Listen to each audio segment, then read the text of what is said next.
tidak lari keluar dalam bentuk bahan mentah. Minimal ada upaya hilirisasi lah di dalam kepemimpinan Bapak Jokowi ini. Kemudian hal lain saya lihat yang masih menjadi catatan terutama bagi kita kaum Tionghoa, bagaimana kita Tionghoa ini kan bisa dibilang secara populasi sebetulnya mungkin salah satu populasi terbesar di Indonesia. Ada penelitian yang dilakukan oleh ahli antropologi di Amerika Serikat, ada jurnalnya tahun 2016. Itu menurut mereka etnis Tionghoa di Indonesia itu sekitar 8,9 juta. Nah, ini angka yang cukup besar, dan dari 8,9 juta ini banyak tersebar di berbagai kota-kota besar yang ada di Indonesia. Pokoknya kalau kita pergi ke Medan, kita pergi ke Bangka, kita pergi ke Manado, bahkan saya pernah pergi ke kota Gorontalo. Nah, itu pasti ada Chinatown-nya gitu. Ini kan menandakan bahwa populasi Tionghoa cukup besar ya.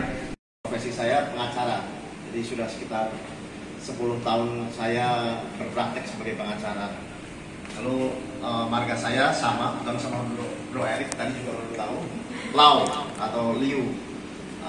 Kalau mama saya Li. Jadi kalau saya memandang pemerintahan Jokowi, mungkin karena basic saya dari bidang hukum, saya melihat sudah banyak sekali transformasi di bidang hukum khususnya.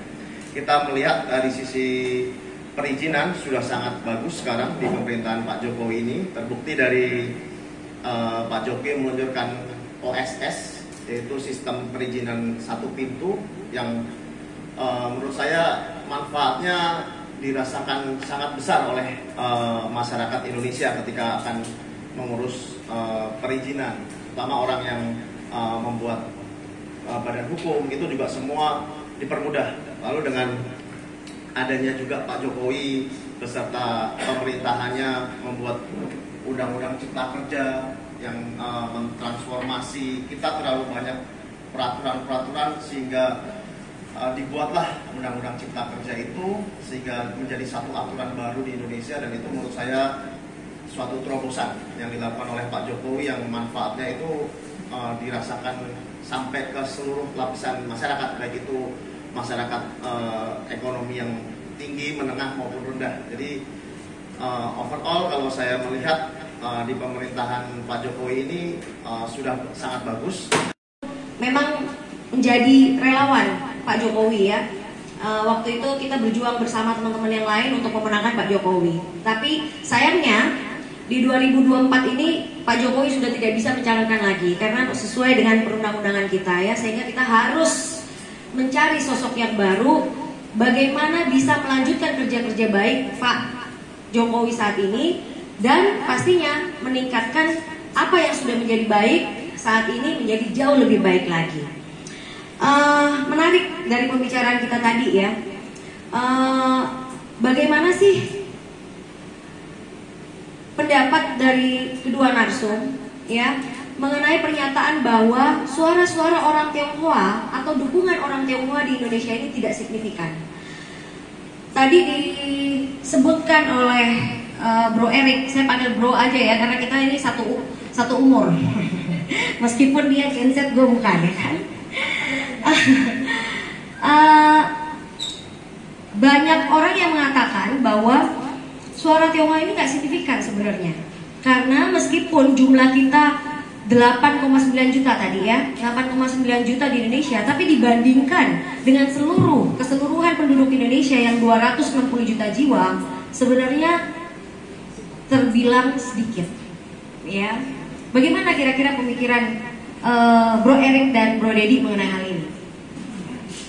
Mensupport dan tidak senang dengan orang Tionghoa, bahwa Pak Prabowo itu tidak mempunyai kedekatan dengan orang Tionghoa, bahwa Pak Prabowo itu tidak menyukai orang Tionghoa, bahwa Pak Prabowo itu tidak melindungi orang Tionghoa ya. Sehingga doktrin itulah yang terbawa di pikiran saya bertahun-tahun, sehingga begitu ada pencalonan, pokoknya jangan Pak Prabowo, itu terus di otak saya. Sampai ya beberapa tahun belakangan ini saya mulai mencoba untuk mencari tahu apa sih yang sebenarnya. Coba belajar. Ya.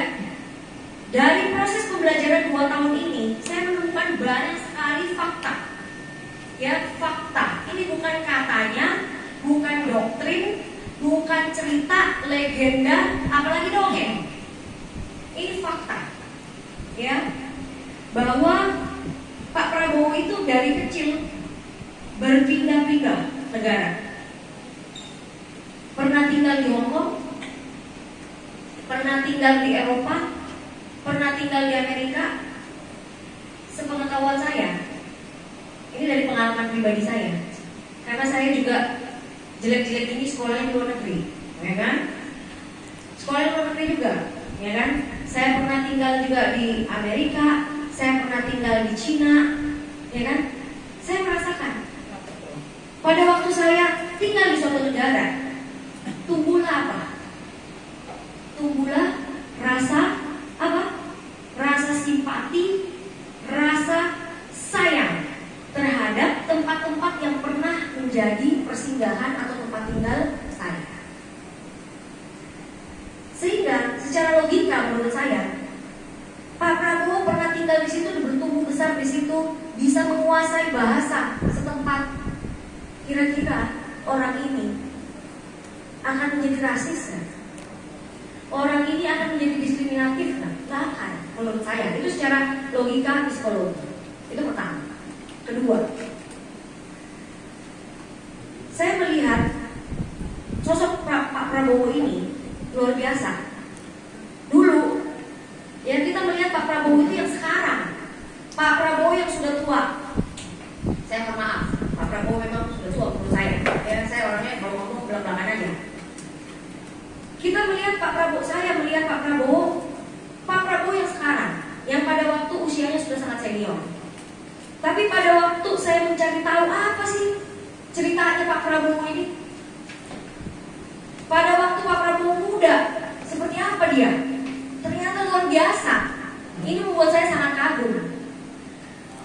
Umur 16 tahun Pak Prabowo kembali ke Indonesia karena ayahnya ditugaskan oleh Pak Soeharto waktu itu untuk menjadi menteri. Dia dipanggil kembali untuk berpengabdi. Pak Prabowo pulang. Apa yang dilakukan Pak Prabowo? Ikut aktivisme. Ya. Jadi menurut saya Pak Prabowo itu orang yang sangat mengerti bagaimana sih seorang aktivis. Pak Prabowo ini orang yang sangat mengerti bagaimana jiwa aktivis, bagaimana pemikiran aktivis.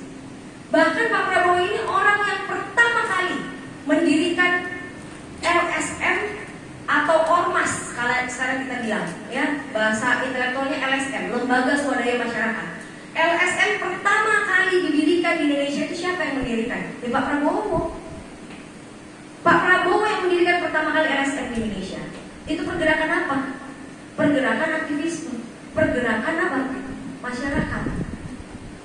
Sehingga muncullah hari ini semua aktivis, relawan, itu asalnya yang pertama kali yang membawa dan membuat dan membentuk itu adalah Pak Prabowo di Indonesia. Sehingga menurut saya, ya, jika ada orang-orang yang mengatakan bahwa wah Pak Prabowo ini tak bisa deh, ya, terhadap aktivis seperti ini, terhadap aktivis seperti itu, menurut saya itu nggak masuk akal. Ya makanya kemarin pada waktu senior aktivis banyak yang berpindah dan mendukung, memberi dukungan kepada Pak Prabowo, saya merasa udah nggak heran. Ya, ini orang-orang ini punya dasar, punya alasan yang sangat kuat untuk melakukan itu. Mensupport dan tidak senang dengan orang Tionghoa. Bahwa Pak Prabowo itu tidak mempunyai kedekatan dengan orang Tionghoa. Bahwa Pak Prabowo itu tidak menyukai orang Tionghoa. Bahwa Pak Prabowo itu tidak melindungi orang Tionghoa. Ya. Sehingga doktrin itulah yang terbawa di pikiran saya bertahun-tahun.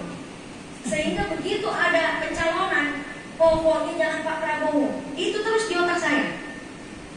Sampai ya beberapa tahun belakangan ini saya mulai mencoba untuk mencari tahu apa sih yang sebenarnya. coba belajar. Ya, dari proses pembelajaran 2 tahun ini, saya menemukan banyak sekali fakta.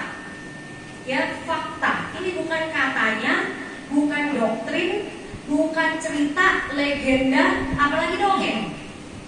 Ini fakta. Ya, bahwa Pak Prabowo itu dari kecil berpindah-pindah negara.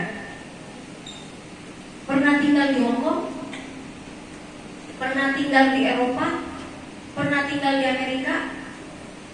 Sepengetahuan saya, ini dari pengalaman pribadi saya, karena saya juga jelek-jelek ini sekolahnya di luar negeri, ya kan? Sekolah di luar negeri juga, ya kan?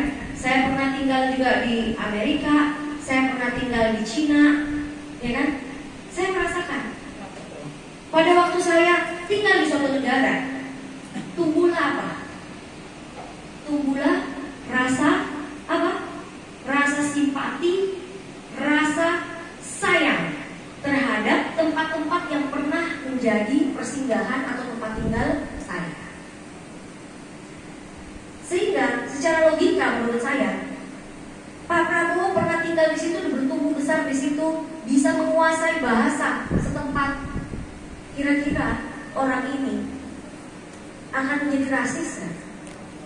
Orang ini akan menjadi diskriminatif kan? Nggak akan, menurut saya. Itu secara logika psikologi. Itu pertama. Kedua, saya melihat sosok Pak Prabowo ini luar biasa. Dulu, ya kita melihat Pak Prabowo itu yang sekarang, Pak Prabowo yang sudah tua. Saya mohon maaf, Pak Prabowo memang sudah tua menurut saya. Ya, saya orangnya kalau ngomong belak-belakan aja. Kita melihat Pak Prabowo, saya melihat Pak Prabowo yang sekarang, yang pada waktu usianya sudah sangat senior. Tapi pada waktu saya mencari tahu apa sih ceritanya Pak Prabowo ini, pada waktu Pak Prabowo muda, seperti apa dia? Ternyata luar biasa. Ini membuat saya sangat kagum. Umur 16 tahun Pak Prabowo kembali ke Indonesia karena ayahnya ditugaskan oleh Pak Soeharto waktu itu untuk menjadi menteri. Dia dipanggil kembali untuk berpengabdi. Pak Prabowo pulang. Apa yang dilakukan Pak Prabowo? Ikut aktivisme. Ya. Jadi menurut saya Pak Prabowo itu orang yang sangat mengerti bagaimana sih seorang aktivis. Pak Prabowo ini orang yang sangat mengerti bagaimana jiwa aktivis, bagaimana pemikiran aktivis. Bahkan Pak Prabowo ini orang yang pertama kali mendirikan LSM atau ormas, kalau sekarang kita bilang, ya bahasa intelektualnya LSM, Lembaga Swadaya Masyarakat. LSM pertama kali didirikan di Indonesia itu siapa yang mendirikan? Pak Prabowo. Pak Prabowo yang mendirikan pertama kali LSM di Indonesia. Itu pergerakan apa? Pergerakan aktivisme. Pergerakan apa? Masyarakat. Sehingga muncullah hari ini semua aktivis, relawan, itu asalnya yang pertama kali yang membawa dan membuat dan membentuk itu adalah Pak Prabowo di Indonesia. Sehingga menurut saya, ya, jika ada orang-orang yang mengatakan bahwa wah Pak Prabowo ini tak bisa dah, ya, terhadap aktivis seperti ini, terhadap aktivis seperti itu, menurut saya itu nggak masuk akal.